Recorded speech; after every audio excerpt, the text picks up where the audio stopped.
What up, YouTube? What's going on? Welcome back to more Real Talk MRT, where it is what it is. Let's get into it. So today, guys, we are going. Sorry. So today, guys, we're going to be talking about the 12 laws of karma. Let me go live. Just close Instagram. Let me open Instagram and go live. So give everybody a chance anyway to hop on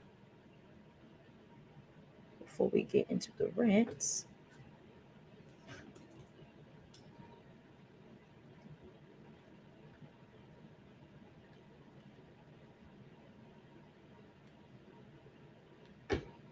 Hello, guys. Come right on in. Come right on in. Uh, oh, no, cancel. This is messing me up. Maybe I'm already. I messed up my Instagram. Can't change the start time. The stream is already live. Ugh. Alrighty. I guess it's fine. Let me close it and see if I can just.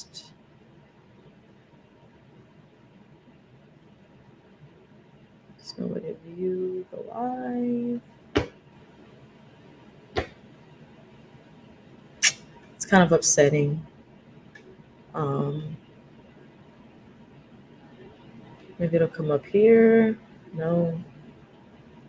I closed my Instagram live and I'm trying to get it back open and it won't do so.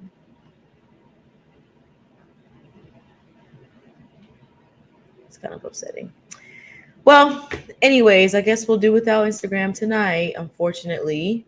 So, like I said, so today we're going to be getting into the 12 laws of karma. Now, when we hear of karma, we often associate it like with, whatever you do to someone, will also be done unto you. And, you'll get back basically what you've projected onto the world and what you've planted in the world. And I've come across these 12 laws of karma, which was created by Manhardeep Singh. It's pretty interesting. We're going to go through all 12 tonight. We are a little bit limited for time, so we won't be on here for too long. I do want to give the historical background first of, karma and kind of where it derived from. So there's a book called the Rig Veda, and the Rig Veda is an ancient Indian collection of like Vedic Sanskrit hymns. And it's one of the four sacred canonical Hindu texts known as the Vedas. And so this concept of karma, you can see where this originated, like I said, originally in the Rig Veda. And it's the oldest Hindu text. So this was written down by the Rishis in the 1500 BCE. This next word, I know I'm going to butcher it. But the Upanishads was written near the end of the Bronze Age. And this book basically updated the Rig Veda. So the Rig Veda is the original, the oldest Hindu text that karma was originated in. And then later on, the Upanishads were written near the Bronze Age, and this updated the Rig Veda. So according to like Hindu tradition, karma is carried over like into the next life, and it also resets with each rebirth. So a part of like Hindu culture is also to like believe in reincarnation, obviously. The concept of reincarnation is also first mentioned within the Rig Veda briefly, and then you can see this concept kind of spread out also within Greece philosophy and this following the Celtic Druids. So it's this concept of karma has been around for a very long time, and it's basically originated within the Hindu texts and their scriptures. So I know that was kind of like what, like all these words, Upanishads and Rishis, but we're speaking of a different culture, so the words are different. So karma is basically karma is a complex concept, and it comes from dharmic traditions. So as I just stated, that you can see karma be grow and expand across Greece philosophy as well as the Celtic Druids. So this dharmic traditions just means that it's a collection of religions such as Hinduism, Buddhism, and Sikhism. So you can see karma being talked about in those types of religions. And the term dharma refers to the concept of social order, right? And the duty that sustains the universe. So it gets pretty deep, and karma is a very complex concept, as I've just stated. And you can see this throughout the different dharmic traditions over time. So just checking here my comments, make sure there's nothing here. So the word karma means action in a language called Sanskrit. So the word or the language, a Sanskrit, is basically an ancient Indian language, which the Hindu scriptures and classical Indian poems were written from or written at, and the northern part of India, I believe, is where the language derived Sanskrit. And the word karma means action. So it's a lot of it gets very complex when you translate the words and where this actually comes from. I don't know where I thought karma came from, or this idea of karma came from, but I didn't know it was going to be all of this. You know what I'm saying? I didn't know it was going to be as deep as we going. And I'm just like, so yes. So dharmic traditions. This is where all of this is deriving from. And so just to go a little bit deeper, I found this chart that basically is explaining that Hinduism is India's oldest religion. And I believe it used to be called Sanatana Dharma. You have Buddhism. Buddhism emerged around the same time as Jainism, and this rejected the primary Hinduism scriptures. So it was kind of like a battle or some type of conflict. I've never heard of this Jainism. This is also my first time hearing about it when I was doing this research. But Jainism emerged around the same time as Buddhism, and it rejected also Hinduism's primary scriptures. So I felt like that was pretty interesting, because in the Christian world, we have a lot of the, conversations about the Bible being rewritten and how certain scriptures contradict, or they're not actually supposed to be there based on the Hebrew text. So all of this to me was very interesting. Like I said, that's kind of why I wanted to give you the background of, what we're going to be talking about. Well, the historical background of what we're going to be talking about today, which is karma. And so, like I said, these 12 laws of karma that we're going to get into, that was written by Manhadeep Sai.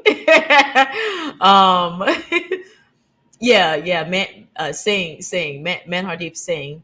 I thought this was a very interesting concept. So the first karmic law is the law of cause and effect. Whatever you put into the universe, you will get back. And here's pretty much a quote of what he was stating in his book, 12 Laws of Karma. To get what you want, you must embody and be worthy of those things. It is the concept of you reap what you sow. If you want love in your life, be loving. And if you plant love and kindness, you will get that in return. And I think that's, in some cases, I think that's true. And this message is similar to basically the law of attraction. Everything you give is what you will always receive. So if you want to have honest and open relationships, you need to offer authenticity and honesty to the people that you actually care about. And so this law, the law of cause and effect, encourages us to get what we want. You have to embody these things. You have to be it. And when you think everything is someone else's fault, you will suffer a lot, because everything springs from oneself, and you will learn both beast and joy. Now, there's a biblical scripture in the New Testament it's Matthew chapter 7, verses 1, that says, "Judge not, that you be not judged. For with what judgment you judge, you will be judged. and with the measure you use it will be measured back to you. And we can kind of see something very similar in another book called Galatians chapter 6, verses 7 through 10 says, do not be deceived. God is not mocked. For whatever a man sows, that he will also reap. For he who sows to his flesh will of the flesh reap corruption. But he who sows to the Spirit will of the Spirit reap everlasting life. And let us not grow weary while doing good. For in due season we shall reap if we do not lose heart. Therefore, as we have opportunity, let us do good to all, especially to those who are of the household of faith. Now, open thought here, open thought. We got to unpack all this, y'all. We got to unpack all this. Let me get some water.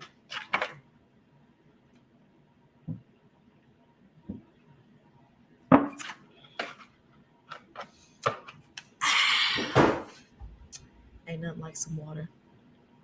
Now, to unpack all this, open thought. Let's kind of backtrack a little bit. So this first karmic law is the great law, which is the law of cause and effect. And whatever you put into the universe, you will get back. So we first kind of went over and read what Manhardip had to say about, to get what you want, you must embody and be worthy of those things. And it goes a little bit further. We're not going to recap all of it. But I just felt that the two scriptures that we also read, Matthew 7 and Galatians 6 through 7, Galatians chapter 6, 7 through 10, have a lot of relevance to each other. I feel like those scriptures could be a conjunction to what we've read about the 12 karmic laws. And, what I would say as far as open thought, what I would have to say about it is just because you do right by everyone you see, does not exclude you from trials and tribulations in life. You will experience extreme suffering, and I believe we can all testify to this. And in a previous series I did about betrayal, I was speaking about the adversity in life. It's the adversity in life that makes up our character and mentality, and it is the trying of our faith that makes us believe. So there's always going to be opposing forces that will challenge those things. And, to go a little bit deeper, Jesus warned us in the world that you will have tribulation. He warned us. But, he said to be of good cheer because I have overcome the world. And I'm kind of going to leave it at that because, like I said, we are pressed for time and I don't want to go too far. I really want to stay on like the 12 karmic laws we're talking about. But I just felt like, those two scriptures were something that can definitely align with this Hindu belief. It's amazing how when you put things together, they can reflect as just as much as they can, not reflect. So the second law we're going to go into is the law of creation. And so you attract what you are, not what you want. And life does not happen by itself. We need to make it happen. And for things to happen in your life, you must act rather than wait around for something to come to you automatically. And I don't know why people do that because you are the core of your creator and you're the creator of what you want based on your intentions. You eventually have to ask yourself what you need to remove out of your life to free up space for what you want. And you have to figure out a way to use your talents, that's not just for yourself, but for others as well. And, people that embody this karmic law, have used their gifts and abilities to bless the world. They're constantly creating not just for themselves, but for the benefit of others. And the power to create is ideally within you. So life requires our participation to make things happen. It doesn't just happen by itself. So what's around us gives us clues of our inner state. And you have to surround yourself with what you want in life. So open thought time. I think this is a great law. This is a great karmic law. I do think that even though when we surround ourselves with what we want and we're pressing for that mark to really make things happen and we're being dedicated, there are times where the enemy may try to infiltrate your plans and your drive. And we have to watch out for those people who, will have a need to be in your life and in your presence just to take what you have or to use you in a way they see is beneficial to them, but it's gonna lowball you in the long run. So that's that's what I have to say about the law of creation. You know, you attract what you are, not what you want. And like I said, I think it's a great karmic law. I really do. So going into the third one here. Whew, tired, y'all. I was dedicated to do this for y'all. I told y'all I was gonna do it today. I'm tired. I had to get my hair done, as you can see. I get my hair done. So number 3, the law of humility. What you resist, persist. One must accept something in order to change it. So you must be humble enough to accept that your current reality is the reality of your past actions. And this is the premise of the law of humility. You know, no matter where you start, you need to know that if you own your own story and its facets, that you have control, and that you have this is the premise of the law of humility. I gotta backtrack because I'm getting lost in translation. So no matter where you start in life, you need to know that if you own your own story, your facets, your faults, your accomplishments, everything, you know, you can also own your own path that follows. I don't know why I got caught up in that. You can also own the path that will follow that. So a happy, successful future is really up to you. It's like we said in the previous law, the law of creation is ideally within you. So, you know, a happy, healthy, successful future is up to you. And if you focus on the negative, you cannot focus on a higher level of being. You have to accept the true reality before you are, you know, able to change it. And consistent self-reflection will help you make the most out of this law. And, you know, open thought. Jordan B. Peterson talks a lot about you have to know where you have been in order to know where you're going. And that the point of pointing is to be direct about where you want to go in life. You know, you have to live life with intent. You have to be specific about your goals. You have to be specific about your morality. And you have to be specific about your character. And, you know, in order for you to do this, you must first be honest with yourself about where you currently are and who you have currently become. So, you know, there are many times where we want to, you know, keep things all vague and foggy in life, but that's not the path to take. You need to specify your goals, which means you have to lay out the conditions for failure. And if you want to stay, you know, vague and foggy, then you'll fail time after time after time. And that's actually willful blindness, because you could have known, you know, willingly ignorant. You know, you have to negotiate yourself and not tyrannize yourself. And, you know, negotiating with yourself is to not be willfully blind. And Jordan B. Peterson's 12 Rules for Life, he also talks about one of the second rules is that you have to treat yourself like you're someone you are responsible for helping. And I mean, when I read that years ago, man, it really impacted me tremendously. I mean, I love that book. It's helped me a lot in life. I'll go back and reread it from time to time just to, you know, just to pick it up, just to remember.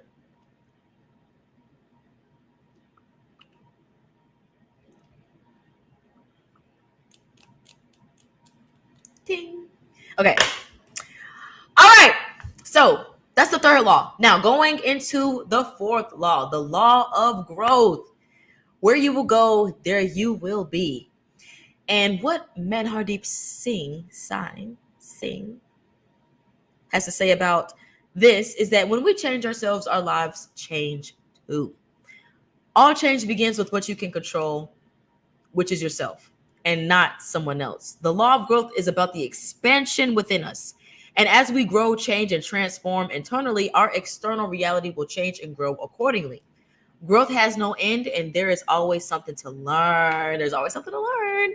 And this will cause you to shift and heal. You know, all we really have, you know, in this world is ourselves. And the only thing we can control is ourselves. And you need to change yourself before you accept those around you.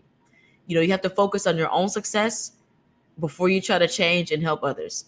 And there are things you can change and things you have to accept So those are two different things. There are things you can change and things you have to accept. But as you grow and change, the things around you will follow. And I think that is a great law.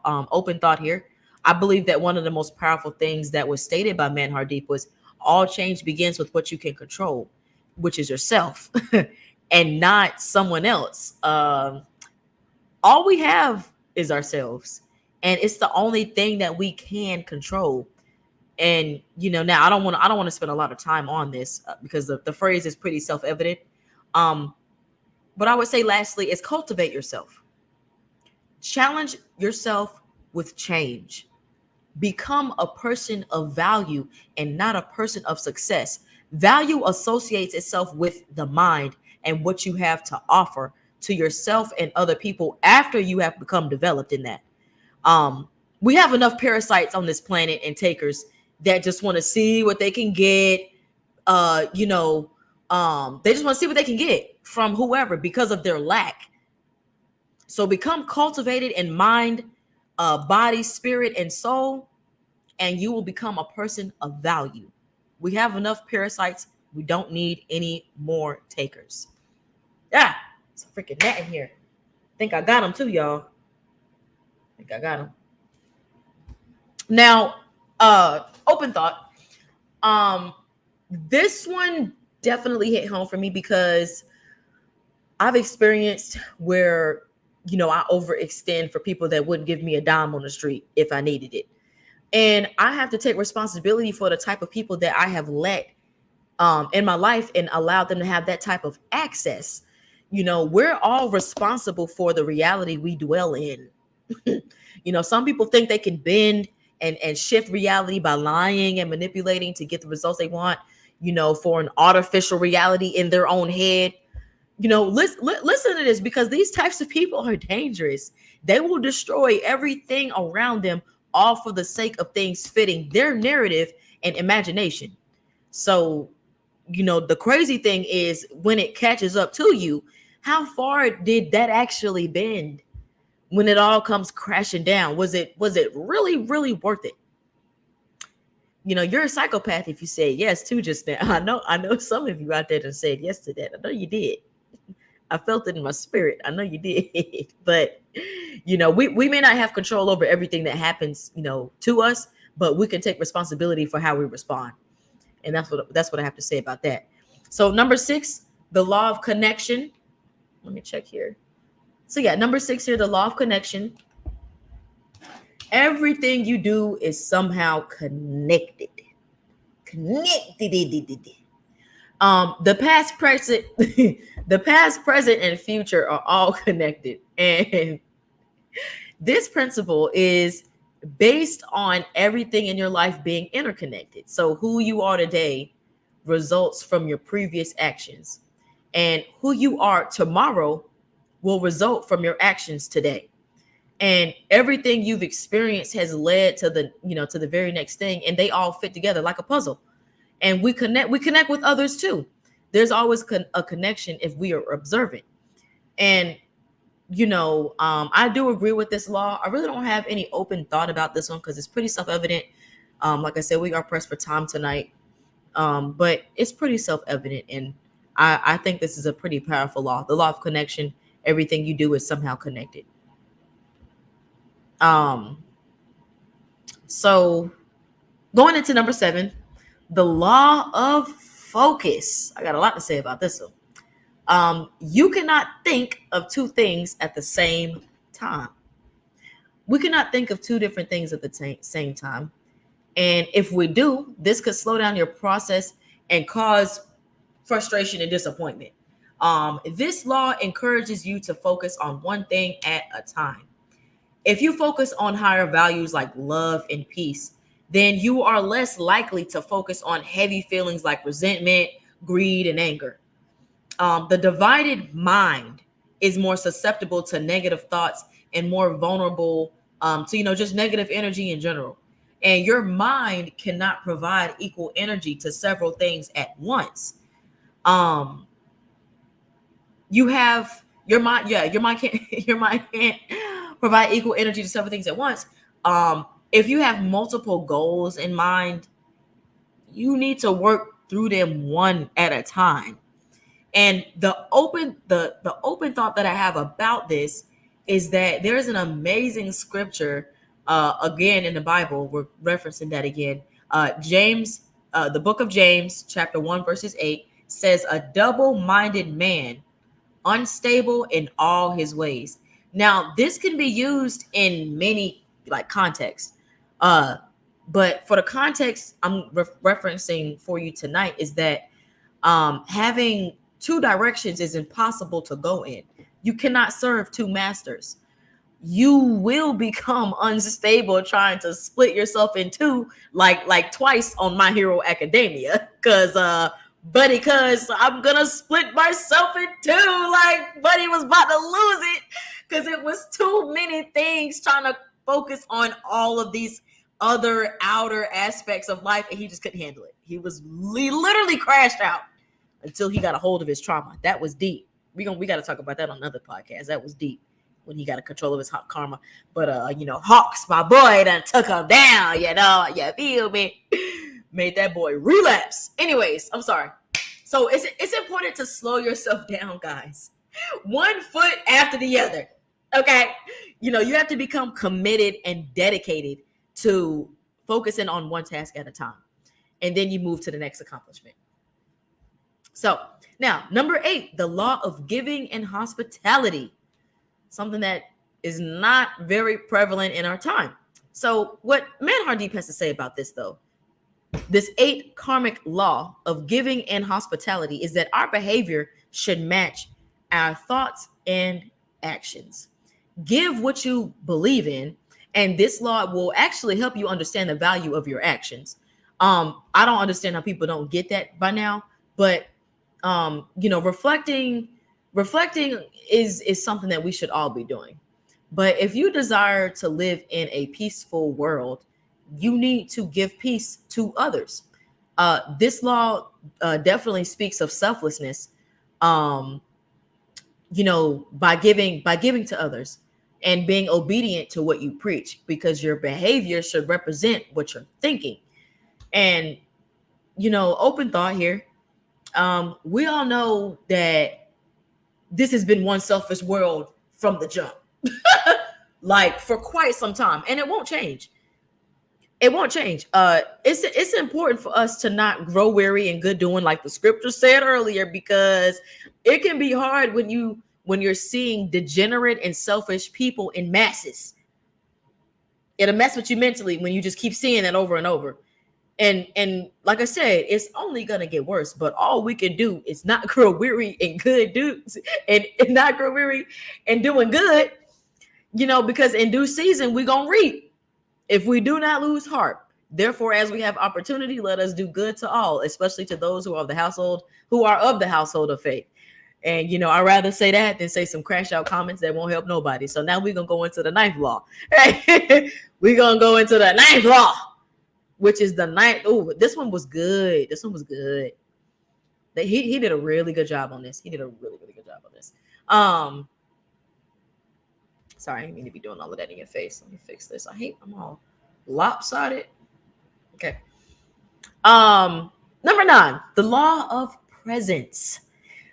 The law of here and now. We cannot be present if we're looking backwards. To have a peace of mind, you must embrace the present. And this can only happen if you let go of negative thoughts and behaviors from your past. If you focus on past events, you will literally continue to relive them. You have to be rooted in your senses, and you have to practice to be in the here and now. You can look around the room and focus on something and say, I am here. This law is about being present in the moment you have now.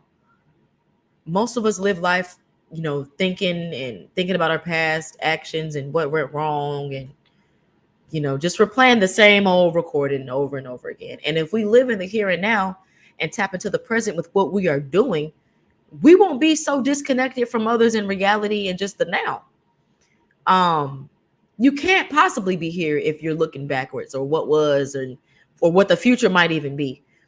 Old ideas, old dreams, and old behavior patterns will always prevent us from getting new ones.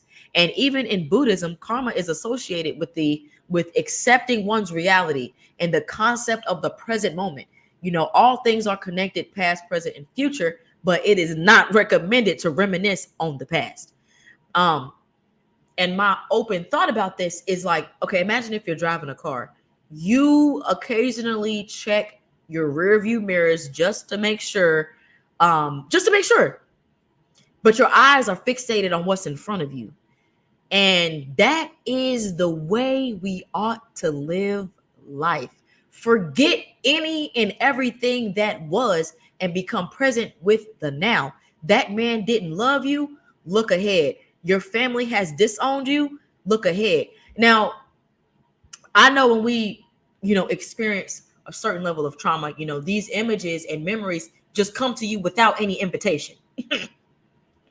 No invite. But when those times come, number one, you can seek professional help. But number two, snatch yourself out of thought and memory. And remember, you are no longer there. And, the thing with pain and trauma is that, when you reflect, it's almost as if you are reliving the same tragic moment all over again, but in your head. And you will always suffer more in life in your head. It's easier said than done, but fight and press for the mark to resist. You have to literally fight to control your mind and look forward to all new things. And this is why I am completely disgusted with people that like to play mind games and just pretend everything's a game. There's people all over this globe that are fighting to not relive moments that happened years ago. People get locked within their mind and we put them there all the time. So even with therapy, with all the therapy in the world, depending on what has happened to you, your mind is like a computer and you can get viruses and different things that'll cause sicknesses to your body because your mind is sick. So it's your mind is almost in a state of staying uneasy all the time. And it's hard for you to just not look on the bright side. And I don't think anybody deserves that type of mental torment in their life. Because that's really what it is. So, number 10, we're moving right along, y'all. We move right along. I hope y'all staying with me. Number 10, the law of change. This 10th karmic law, the law of change. History repeats itself unless you change it, right? And I know we've heard of this one before. I heard of this when I was a kid, that history repeats itself until we learn from it and we change our path. Change gives you a new way to create a new future. Hell, create an even better future for yourself. And you can become free from the past and free from past patterns. They say if you experience the same situation repeatedly, this could be you becoming involved with the same unwanted partner. This is the law of change in action. This is a universal thing. To change the pattern and the problem, we must be able to connect thoughts and feelings and then make the appropriate adjustments to make changes accordingly. Because, the definition of madness is to do the same thing over and over again, expecting different results. The past repeats itself until you learn from it and take a new direction. So if you are not happy with your past, you must learn from it and find a new way. Without the changes, nothing will change. What was that on that Lion King #1 where the monkey hit Simba and he say, "Ow, that hurt." And he say, "Oh yes, the past can hurt, but you can either learn from it or run from it." He swung the stick again, and he ducked his head and he said, "Ha! So what are you going to do?" And he said, "First, I'm gonna take your stick." That was like, I'm sorry, man. I had to go into that one. I couldn't resist. But I mean, if that isn't even just a great example of what we talked about this 10th karmic law, history repeats itself unless you change it. I don't know what else is gonna help you, my boy. But I really like this one because most people do not like change. And most people do not like change. And people have a greater fear of change because it's walking into the unknown. The unknown. Some of the greatest things in life are on the other side of fear. And this could also be willful blindness because you could have known was on the other side of fear. And one thing about fear is that it will impair you in such a way that you never take those steps to change. Number one, you're scared of it. And the fear is going to keep you right up in that little box that you're in, and nothing will ever change. Change should be embraced because you can find new heights about yourself that you didn't even know existing. And facing fear is not about not being scared. It's about moving forward despite of your fear. And you will accomplish this thing even though you're shaking in your boots. That is the essence and beauty that produces change. And that's the essence and beauty that will produce change, is by overcoming that fear of change. Mic dropped. Now I got to pick it up again. But that's my open thought about the 10th karmic law of change. And I want you guys to remember, this is all basic. This is based in the Hindu belief. I'm Christian, and these are very, very profound things that you can use to develop yourself and become better in life and have a more rewarding future. And I swear that was no pun intended, because the 11th karmic law is the law of patience and reward. I swear that part I was going off the dome. I got my notes, but I really went off on the dome on that one. So no pun intended. But the law of patience and reward. The most valuable reward requires persistence. And hold on, y'all. My mama done reached out. Mama! Oh, my mama say I'm doing great, y'all. Okay. The law of patience and reward. The most valuable reward requires persistence, right? And I have to remember this when I tackle my vaping habits and all that other dumb stuff I be doing that I know I'm breathing in chemicals and all that other stuff. It's no good living healthy one day and then sabotaging it the next. MRT. This karmic rule is about basically that hard work pays off. In a sense, consistent work. Even if you don't see the progress because of your actions, get to work.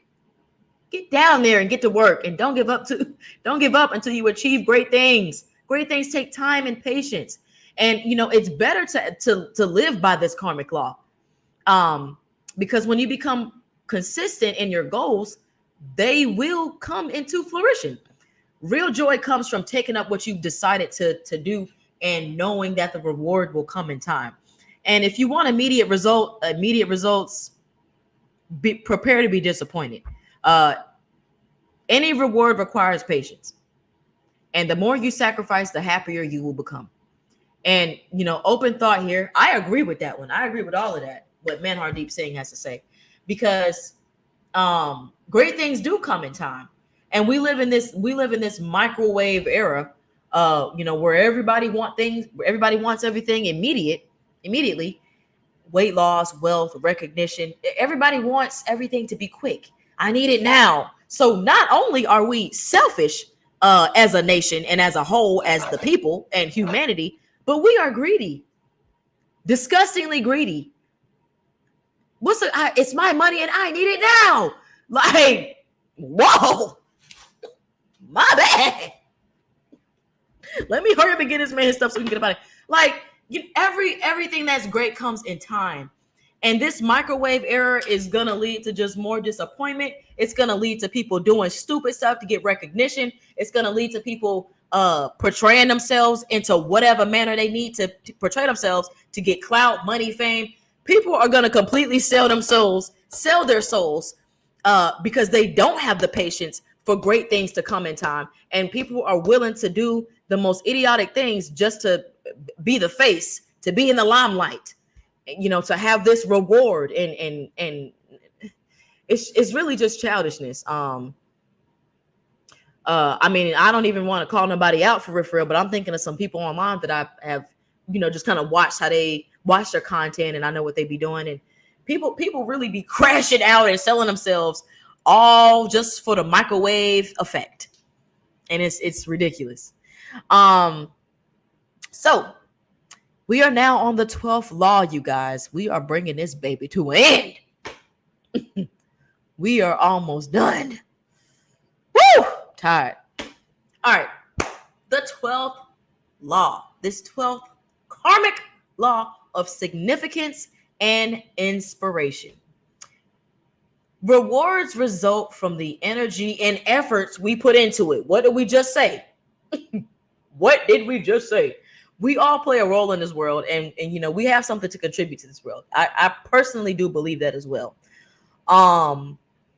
This is a great karmic law to focus on, because if you lack motivation, if you feel like you don't matter, and if you feel like you have no purpose, this is a great law for you, because according to this law, your every contribution will affect the world. So this is what we're all here for, and we all have value to give. It doesn't matter how small, but to give something back, to get something back, you must put something into it. And each individual contribution is a part of a whole, a part of the whole. And, even a small part also affects everyone. And I didn't write down any open thoughts about this one or anything, because once again, it's pretty self-evident, and it's kind of a reflection of what we already went over, which is the law of patience and reward.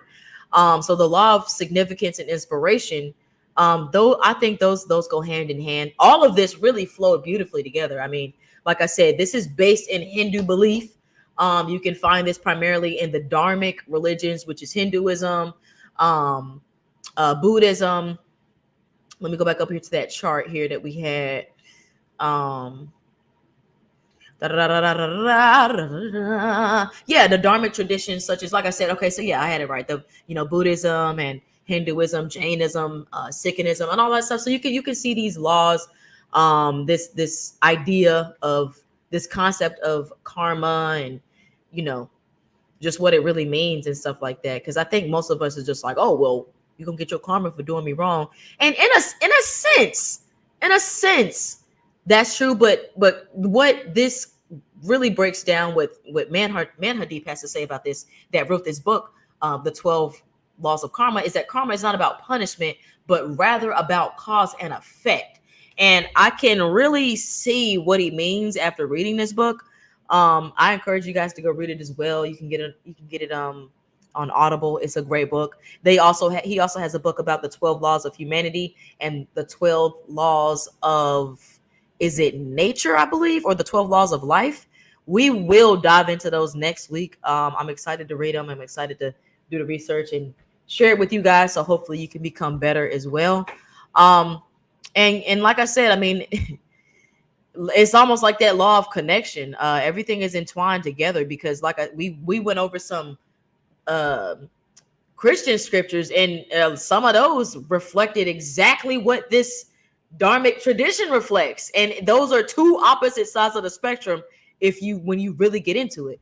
But yeah, it's like the law of connection. Everything is connected somehow. So, and that was the number 6, the 6th karmic law. Everything you do is somehow connected. So that's pretty much all I had to say, you guys. Save for this lesson today, guys. We'll be back next Monday at 9 p.m. Diving into something deep. Be prepared for the thumbnail. I have the preview up, so you'll know what we're going to talk about. I'm not going to tell you just yet. But we're going to close out with a quote that I started on Monday, that I said more than likely we're going to close out with this for the rest of the year until I find something else. Some of you may be familiar with this if you follow Kevin Gates or if you're a big fan of him. I like him more so in interviews and different stuff that he said, even though he do be Kevin Gates has said some stuff. But on the contrary to that, I do like other things that he's talked about, and I think he can be really wise on certain topics and whatnot. But so we're gonna close out with the quote that is by Kevin Gates, and it goes like this: "Suspect evil in no one. Once see it, forget not. For once an enemy can never be a friend." And you can do with that as thou wilt. But I love it. Suspect evil in no one until see it. Once see it, forget not. For once an enemy can never be a friend. And thanks for tuning in to more Real Talk MRT, where it is what it is. And I'll see you guys